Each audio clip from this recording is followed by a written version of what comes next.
ನಮಸ್ತೆ ಟಿವಿ 20 ಕನ್ನಡ ವಾಹಿನಿಗೆ ಸ್ವಾಗತ. ಕಳೆದ 10 ವರ್ಷಗಳಿಂದ ಪ್ರಧಾನಮಂತ್ರಿ ಫಸಲ್ ಬಿಮಾ ಯೋಜನೆಯಲ್ಲಿ ಯಾವುದೇ ಬದಲಾವಣೆ ತಂದಿಲ್ಲ. ಅದರಲ್ಲಿ ಸಾಕಷ್ಟು ಬದಲಾವಣೆ ಮಾಡಿ ರೈತರಿಗೆ ಪರಿಹಾರ ಕೊಡಬೇಕಾಗಿದೆ ಅಂತ ರೈತ ಮುಖಂಡ ಶಂಕರ್ ಅಮಲಿ ಆಗ್ರಹ ಮಾಡಿದ್ದಾರೆ. ಧಾರವಾಡದಲ್ಲಿ ಮಾತನಾಡಿದ್ರು, ಆಗಸ್ಟ್ ತಿಂಗಳಲ್ಲಿ ವಾಡಿಕೆಗಿಂತ ಹೆಚ್ಚಿನ ಮಳೆಯಾಗಿದೆ. ಇದರಿಂದ ಹಲವು ಬೆಳೆ ನಾಶವಾಗಿದೆ. ಬೆಳೆ ವಿಮೆ ಬಿಡುಗಡೆಯಾಗಿ ರೈತರು ಆಗ್ರಹ ಮಾಡ್ತಾ ಇದ್ದಾರೆ. ಈ ಹಿಂದಿನ ವರ್ಷವೂ ಕೂಡ ಬೆಳೆ ನಾಶ ಆದಾಗ ಸರ್ಕಾರ ಸರಿಯಾದ ಪರಿಹಾರ ಕೊಡುವಲ್ಲಿ ವಿಫಲವಾಗಿತ್ತು ಎಂದಿದ್ದಾರೆ.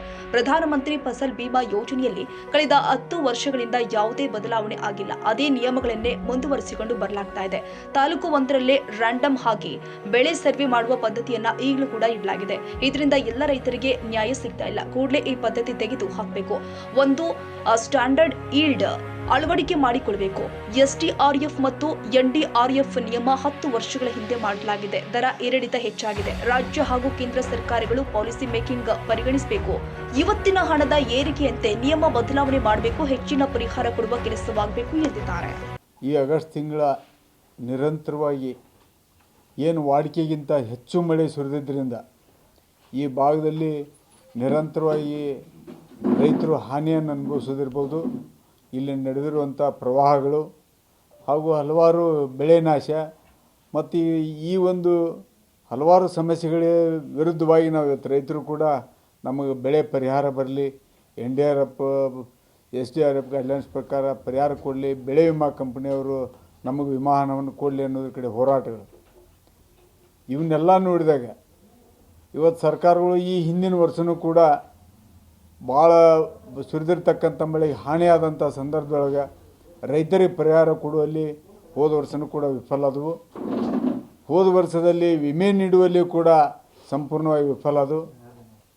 ಫಸಲ್ ಬಿಮಾ ಯೋಜನೆ ಅಡಿಯೊಳಗೆ ಏನೀಗ 10 ವರ್ಷಗಳ ಹಿಂದೆ ಮಾಡಿರ್ತಕ್ಕಂಥ ನಿಯಮಗಳಿದಾವೆ, ಅವೇ ನಿಯಮಗಳು ಇವತ್ತಿಗೂ ಕೂಡ ಮುಂದುವರ್ಕೊಂಡು ಬರ್ಲಿಕ್ಕತ್ತಾವೆ. ಯಾವ ರೀತಿ ಒಳಗಂದ್ರೆ ಒಂದು ಇಡೀ ತಾಲೂಕು ಹಾಗೂ ಒಂದು ಹೋಬಳಿ ಗ್ರಾಮ ಪಂಚಾಯತಿ ಮಟ್ಟದೊಳಗೆ ರ್ಯಾಂಡಮ್ ಕ್ರಾಪ್ ಈಲ್ಡಿಂಗ್ ಸರ್ವೆ ಮಾಡುವಂಥ, ಕ್ರಾಪ್ ಕಟಿಂಗ್ ಮಾಡಿ ಸರ್ವೆ ಮಾಡುವಂಥ ಒಂದು ಪದ್ಧತಿ ಇವತ್ತು ಸಂಪೂರ್ಣವಾಗಿ ರೈತರಿಗೆ ಯಾವುದೇ ರೀತಿ ನ್ಯಾಯವನ್ನು ಒದಗಿಸಿಕೊಡುವಲ್ಲಿ ವಿಫಲ ಆಗ್ಯಾವ.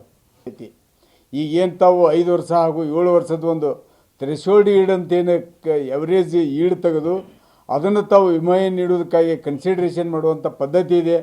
ಅದನ್ನು ಕೂಡಲೇ ಸರ್ಕಾರಗಳು ತೆಗೆದುಹಾಕಿ ಒಂದು ಸ್ಟ್ಯಾಂಡರ್ಡ್ ಈಲ್ಡನ್ನು ಕನ್ಸಿಡರ್ ಮಾಡಿ ಈಗ ಯಾವುದೇ ಒಂದು ಬೆಳೆಯನ್ನು ತಾವು ಯಾವ ಬೆಳೆಗಳನ್ನು ವಿಮಾ ಕಂಪ್ನಿಯಲ್ಲಿ ತೊಡಗಿಸಿರಿ ಸ್ಟ್ಯಾಂಡರ್ಡ್ ಈಲ್ಡನ್ನು ಕನ್ಸಿಡರ್ ಮಾಡಿ ವಿಮೆಯನ್ನು ಶಾರ್ಟ್ಫಾಲ್ ಆಯಿತು ಅಥವಾ ಹೆಚ್ಚಾಯಿತು ಅನ್ನುವಂಥದ್ದನ್ನು ಅನೌನ್ಸ್ ಮಾಡಬೇಕಾಗತ್ತೆ. ಇವತ್ತು NDRF SDRF ಗೈಡ್ಲೈನ್ಸ್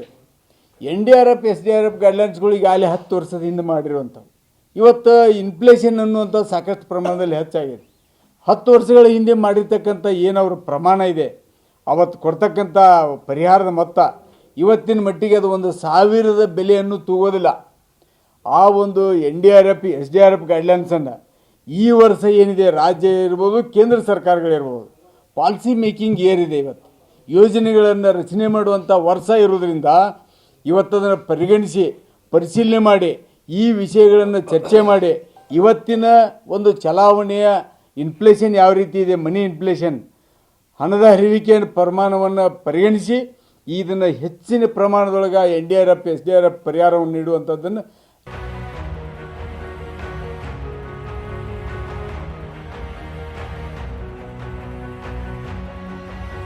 ಕನ್ನಡಿಗರ ಮೆಚ್ಚಿನ ನಿಮ್ಮ ಟಿವಿ 20 ಕನ್ನಡ ವಾಹಿನಿ ಇದೀಗ ಟಿವಿಯಲ್ಲಿ ಲಭ್ಯ.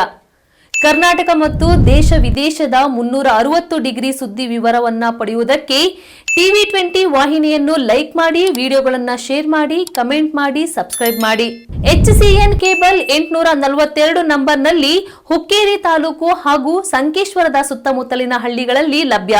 PCN ಕೇಬಲ್ 129 ನಂಬರ್ನಲ್ಲಿ ಹಾರುಗೆರೆ ಸುತ್ತಮುತ್ತಲಿನ ಹಳ್ಳಿಗಳಲ್ಲಿ ಲಭ್ಯ. ರಾಯಬಾಗ್ ಡಿಜಿಟಲ್ ಚಾನೆಲ್ ಕೇಬಲ್ 80ನೇ ನಂಬರ್ನಲ್ಲಿ ರಾಯಬಾಗ ತಾಲೂಕಿನ ಸುತ್ತಮುತ್ತಲಿನ ಹಳ್ಳಿಗಳಲ್ಲಿ ಲಭ್ಯ. UDCN ಕೇಬಲ್ ನೆಟ್ವರ್ಕ್ ಉಗಾರ ಸುತ್ತಮುತ್ತಲಿನ ಹಳ್ಳಿಗಳಲ್ಲಿ ನಿಮ್ಮ ಟಿವಿ 20 ಕನ್ನಡ ವಾಹಿನಿಯೂ ಲಭ್ಯ.